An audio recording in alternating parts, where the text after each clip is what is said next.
C'est l'heure du journal de l'Afrique. Soyez les bienvenus sur France 24. À la une ce soir, la reprise de Khartoum par l'armée soudanaise. Déclaration du général Abdel Fattah al-Burhan.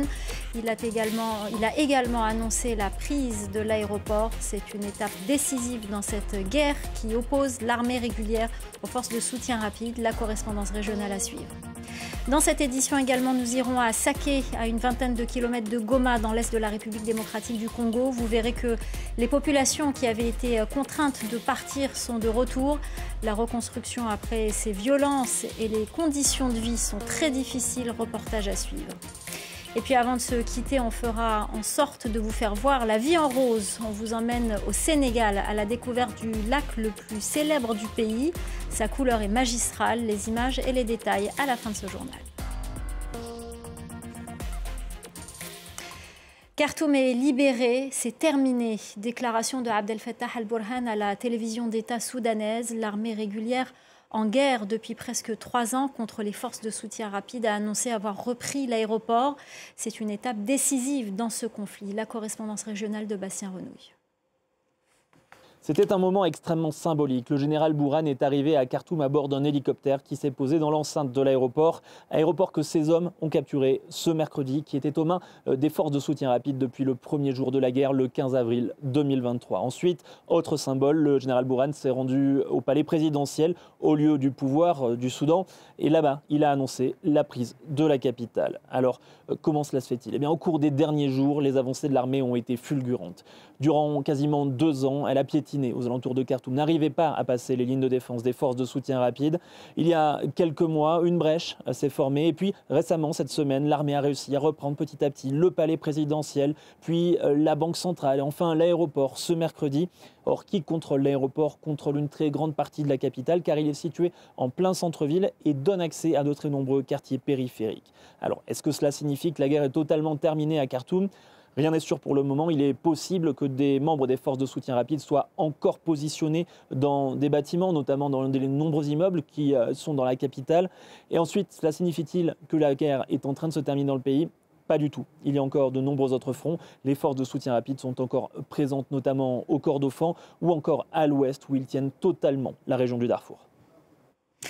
Comment se reconstruire après les affrontements? C'est la question que se posent les habitants de Saké, situé à une vingtaine de kilomètres de Goma, dans l'est de la République démocratique du Congo. Il y a 2 mois, la localité a été le théâtre d'affrontements violents. Depuis, les habitants qui y sont revenus vivent un quotidien difficile. Reportage d'Aurélie Bazaraki-Bangoula. Saké, cité détruite, porte encore les stigmates des combats. En témoigne la maison de Christophe Mouyana, éventrée par les bombes. Il tente de récupérer ce qu'il peut, comme cette tôle, utilisée pour construire une tente pour abriter sa famille. Ma maison a été totalement brûlée. Nous avons construit une tente provisoire pour s'abriter. Je n'ai pas les moyens pour réparer ma maison. En attendant, c'est avec les moyens du bord que les habitants réparent leur maison. Signe de retour à la normale, les vendeuses sont revenues dans les rues. Farines et pommes de terre sont disponibles, mais cela fait 2 mois que la cité est sans électricité et sans eau courante. Seul point d'eau pour les habitants, cette petite rivière prise d'assaut.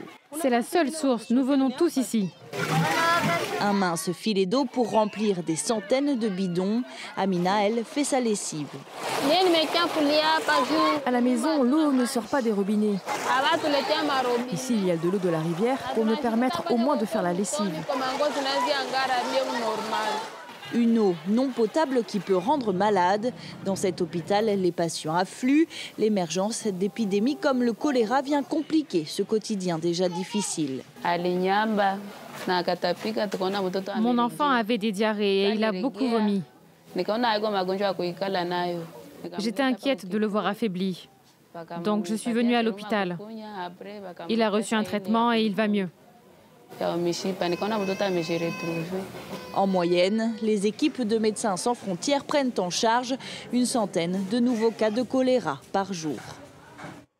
On en vient aux tensions entre le Soudan et le Tchad. Khartoum menace son voisin d'attaquer et l'accuse de soutenir la rébellion des forces de soutien rapide. Selon le Soudan, le Tchad permettrait aux armes livrées par les Émirats arabes unis de parvenir aux rebelles en transitant par son sol. Dans les territoires tchadiens frontaliers du Soudan, les civils craignent d'être les premières victimes d'un conflit entre les deux pays. Reportage d'Harold Girard. Abdallah Ibrahim Arbab dirige une association pour le développement de son canton. Les fonctionnaires de l'État tchadien désertent souvent leurs postes dans ces zones frontalières. Elles seraient les premières touchées si le Soudan mettait à exécution ces menaces d'attaque au Tchad. Il y a quelques mois, cette école du village de Gabiné n'avait pas d'enseignants. Celui qui donne cours aujourd'hui est une recrue de l'association. Ici, ça a été mourir même là, c'est pour donner la connaissance. Ici, les enfants sont en retard et je veux maintenant que ces enfants de cette zone qui sont manqués de l'éducation là puissent aussi être comme les autres Tchadiens. Oui, les parents ont peur. Les parents ont toujours peur. Hein? Maintenant, là, même les élèves, même là, fait des bousées, aller au bord ici, là, ils disent non, ils ne vont pas mourir. Plusieurs dizaines de kilomètres plus au sud, dans un autre village tchadien frontalier du Soudan, les craintes d'un conflit sont les mêmes. Rachida Mahamat est sage-femme. Elle est le seul personnel médical de la zone. Quelles sont les difficultés que vous pourriez rencontrer ici en termes de sécurité, compte tenu des tensions entre le Tchad et le Soudan? Je suis sage-femme et j'habite dans un village dans la zone frontalière, là-bas. Je dois parfois venir au centre de santé la nuit pour aider aux accouchements. À cause de ce manque de sécurité, quelque chose peut m'arriver à tout moment. J'ai peur. Vous savez, nous sommes nés ici et nous avons grandi ici. Laisser cet endroit et partir ailleurs, c'est inenvisageable. Même si la guerre venait nous rattraper, nous resterons quoi qu'il arrive. La fuite ne sera pas une solution. Les officiels soudanais menacent régulièrement le Tchad d'une attaque à grande échelle. Ils considèrent que leur voisin soutient la rébellion sur leur sol. Les autorités tchadiennes se disent, elles, sereines face à ces menaces et continuent de nier toute implication dans la guerre au Soudan. Mais dans un communiqué publié le 23 mars dernier, le gouvernement tchadien affirmait qu'il se réservait le droit de riposter en cas d'attaque armée venue de l'extérieur. Le général Abdourahmane Tiani, chef du régime militaire nigérien arrivé au pouvoir par un coup d'État en juillet 2023, a été proclamé président de la République et entériné une durée de 5 ans au minimum au pouvoir ce mercredi lors d'une cérémonie à Niamey. Depuis plus de 3 semaines, les habitants de Bangui font face à une importante pénurie d'eau. Cette situation touche des milliers de familles. Les musulmans en particulier en pâtissent pendant ce mois de Ramadan où l'eau est essentielle pour la préparation des repas et l'hydratation après le jeûne. Reportage de Pakom Pabonji. En ce mois de Ramadan, c'est un rituel devenu compliqué. Ikma, qui tous les matins doit faire la vaisselle et qui tous les jours est confronté au même problème, la pénurie d'eau courante que son quartier subit depuis plusieurs jours. C'est ce qu'on a utilisé hier pour la rupture du jeûne. Mais je n'arrive pas à nettoyer à cause du problème d'eau. Je n'en ai pas trouvé, ou bien l'eau est sale. Je ne sais pas comment faire. Pour avoir un peu d'eau, Ikma doit faire plus de 3 km chaque matin jusqu'au forage le plus proche. C'est ici, à cette pompe à eau, qu'elle espère se ravitailler. Même ici, c'est difficile d'avoir de l'eau et ça me perturbe pendant le mois de Ramadan. Il faut être là de très bonne heure. Cette pompe à eau manuelle accueille des habitants de plusieurs quartiers. Mais la très forte demande fait que l'eau qui en sort est parfois boueuse. C'est très difficile. Je suis là depuis 4 heures. Et il y avait déjà des gens qui faisaient la queue. Le forage a des problèmes. Parfois, l'eau sort avec de la boue et on doit attendre que l'eau redevienne claire. Cette pénurie d'eau qui affecte tous les habitants de Bangui rend plus difficile le Ramadan pour la communauté musulmane. Le maire du 3e arrondissement de la capitale tente d'apaiser ses administrés. Il n'y a pas d'eau parce que les tuyaux de ravitaillement sont défectueux. Actuellement, les techniciens travaillent à les rétablir, mais cela prend du temps. Sollicités, les responsables de la société de distribution d'eau, la Sodeka, n'ont pas souhaité réagir, mais en coulisses, on évoque des problèmes de capacité de production liés à l'irrégularité de l'électricité, mais surtout à la vétusté des installations.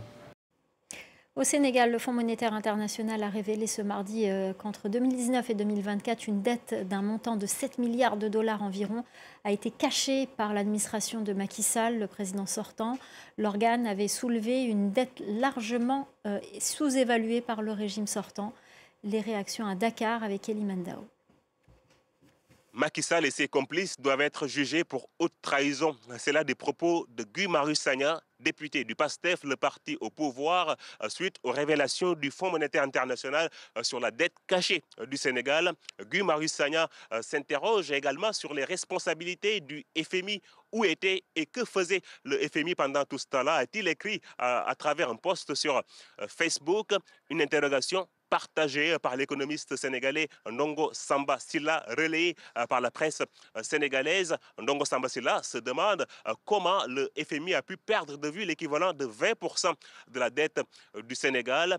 Peu de réactions pour l'instant du côté de l'APR, le parti de l'ancien président Macky Sall. Fin février, dans une interview accordée à Jeune Afrique, Macky Sall avait rejeté les accusations de falsification de chiffres sur la dette du Sénégal en disant qu'il était impossible de dissimuler une dette. Le Fonds monétaire international, de son côté, espère, selon un de ses responsables, arriver à un nouveau programme d'aide avec le Sénégal sans pour autant donner d'échéance. Un nouveau programme qui pourrait soulager les finances publiques du Sénégal mises à rude épreuve ces derniers mois. On reste au Sénégal, on vous emmène à la découverte du lac le plus célèbre du pays, le lac Rose. Il avait perdu de sa splendeur et de sa couleur depuis 3 ans en raison d'inondations qui ont perturbé l'écosystème. Mais sa couleur est de retour et elle suscite l'enthousiasme des populations. Clarisse Fortuné. Il aura fallu attendre 3 ans pour que le lac retrouve ses couleurs. Le lac Redba avait perdu son célèbre teint rosé après de fortes inondations. L'impact sur l'activité économique autour du lac Rose a été important. Avant, quand le lac n'était plus rose, on n'avait plus le droit de commercialiser le produit le lac Rose tant que tel, parce que ça peut amener des incompréhensions, parce que même des demandes de remboursement, parce que quand vous dites le lac Rose et puis les gens viennent, le lac n'est pas rose, donc ça devient très compliqué. Alors le fait qu'il est rose actuellement, ça nous donne la possibilité de le mieux commercialiser et ça donne aussi au point de vue des réservations qu'on commence à avoir les gens qui réservent à nouveau pour revenir en tout cas séjourner au niveau du lac Rose. Le lac Rose est une destination incontournable pour de nombreux touristes. Grâce à l'extraction de son sel, il représente une activité commerciale qui fait vivre également des milliers de personnes, comme les producteurs de sel, les commerçants et les hôteliers. On s'est battu corps et âme pour vraiment retrouver notre lac et c'est une grande joie pour tout le monde, toutes les personnes qui travaillent ici au niveau du lac, à savoir les extracteurs de sel, les artisans, les hôteliers, tout le monde est content parce que cette coloration va faire revenir tout le monde. Pour retrouver ses couleurs, il a fallu procéder à l'extraction de l'excédent d'eau du lac, qui avait englouti tout l'écosystème. Une opération de pompage qui a coûté plusieurs millions d'euros. Le retour de sa couleur permettra à son économie de revoir la vie en rose. Voilà, c'est la fin du Journal de l'Afrique. Merci aux équipes en régie, merci à notre chef d'édition Célia Caracena, merci à nos correspondants et merci à vous pour votre fidélité. Restez avec nous, l'info continue sur France 24.